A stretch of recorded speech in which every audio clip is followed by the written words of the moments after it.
Baik, kita jawab ini dulu. Yang pertama, memakai cincin ketika berwudu atau masuk ke dalam WC atau kamar mandi. Ya. Ada dua perkara dalam urusan taharah yang perlu kita perhatikan. Ada dua perkara dalam urusan taharah yang perlu kita perhatikan. Yang pertama, ketika ingin buang hajat ke kamar mandi, baik di dalamnya ada WC atau tidak, atas nama hammam, kamar mandi yang kita kencing, ada kotoran yang kita buang, itu hukumnya makruh tahrim. Makruhnya makruh kuat untuk memasukkan kata-kata atau kalimat-kalimat yang mulia ke dalamnya. Baik kalimat itu tertulis pada baju, pada benda, pada cincin atau apa saja. Berdasarkan hadis Nabi, Rasulullah ketika masuk ke dalam WC, masuk ke tempat pembuangan, beliau melepaskan cincinnya di luar. Kalau seandainya itu sangat berharga, terlalu mahal, solusinya, kalau enggak ada kawan yang bisa kita titip, solusinya masukkan ke dalam satu kantung, boleh tas, lalu kunci dengan rapat. Jadi dia bukan lagi dianggap membawa cincin, tapi membawa tas. Itu solusinya. Jadi kalau ingin bawa ke satu tempat yang tertutup dengan rapi.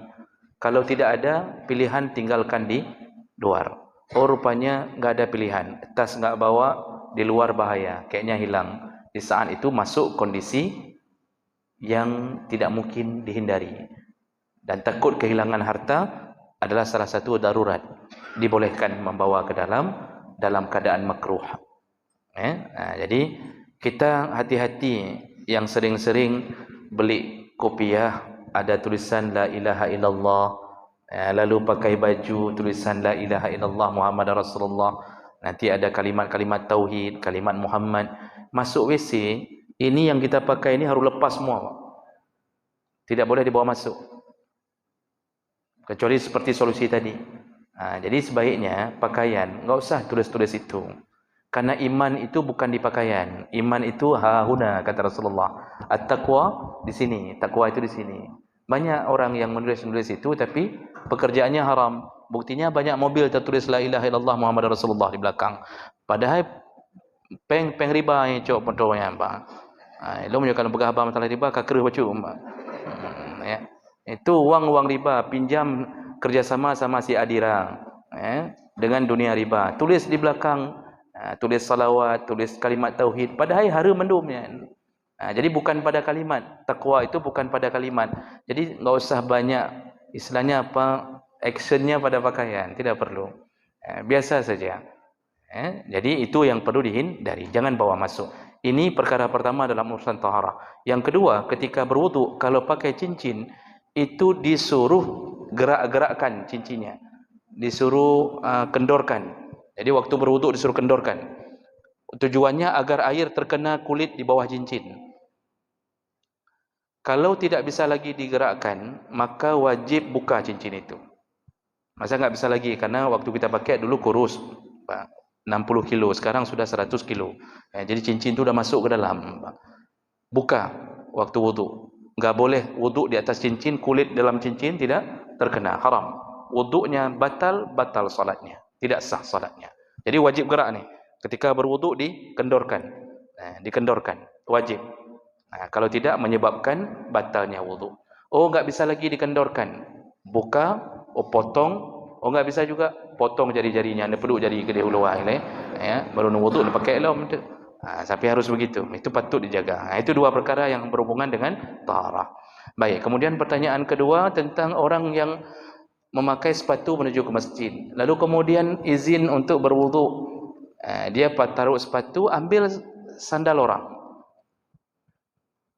Ini ada dua perkara yang harus dilihat.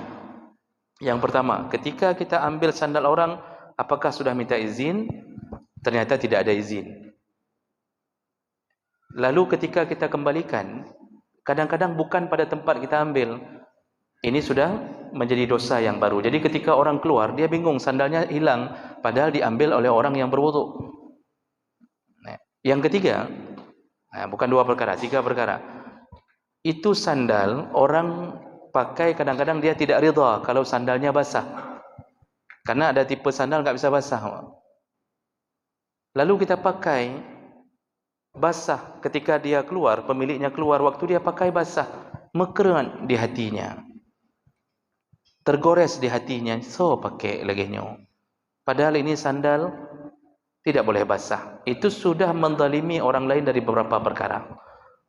Jadi oleh karena itu pilihannya adalah yang pakai sepatu, pakai sandal punya masjid yang bertulis ini punya masjid, walaupun dibawa pulang oleh orang. Itu aman, itu punya masjid, atau sandal yang disediakan oleh masjid. Oh, tidak ada sandal masjid, mari sama-sama wakaf sandal untuk masjid, tapi cari yang bertuliskan masjid biar nggak bisa dibawa pulang. Satu sandal, sepasang sandal 10.000. Bapak beli 10.000, satu orang kita beli 10.000, taruh di masjid. Siapapun yang pakai, Allah kirimkan pahala orang-orang yang berwakaf sandal ke masjid. Jadi wakaf itu nggak mesti harus besar-besar, Pak. Hal-hal kecil begitu menjadi wakaf kita. Berapalah modal 10.000. Jadi mudah-mudahan kita yang punya rezeki beli Pak satu-satu pak. Indomie sanggup beli satu pak kok. Ini sandal kan beli 10 biji 100 ribu pakai. Kita gaji kita, bukan gaji kita, gaji bapak ada yang 10 juta. Itu belum kena tunjang sana, ditunjang sini, kena sertifikasi THR. Nanti menjelang 2024 banyak lagi dapat macam-macam. Belilah sandal 10 pasang, taruh di masjid, tapi cari yang ada tulisan. Itu jadi harta wakaf dan itu amal jariah. Orang melanjutkan kakinya ke kamar mandi. Jadi jangan pakai, yang pakai sepatu jangan sering-sering pakai sandal orang. Karena itu bisa menzalimi orang lain, ya. Zalimi dari segi apapun menzalimi orang. Kecuali ketika kita datang, kita ketemu orangnya, kita bilang laki izin tiad bah, belum pakai tilok tiad. Dia izinkan, tapi dia beri syarat, tapi jangan basah. Berarti kalau basah dosa lagi. Haram hukumnya mengganggu hak milik orang walaupun sekecil-kecilnya. Baik, masih ada waktu, Ustaz? 3 menit lagi. Tadi ada satu pertanyaan, silakan. Ya, silakan. Kalau terdengar langsung saja.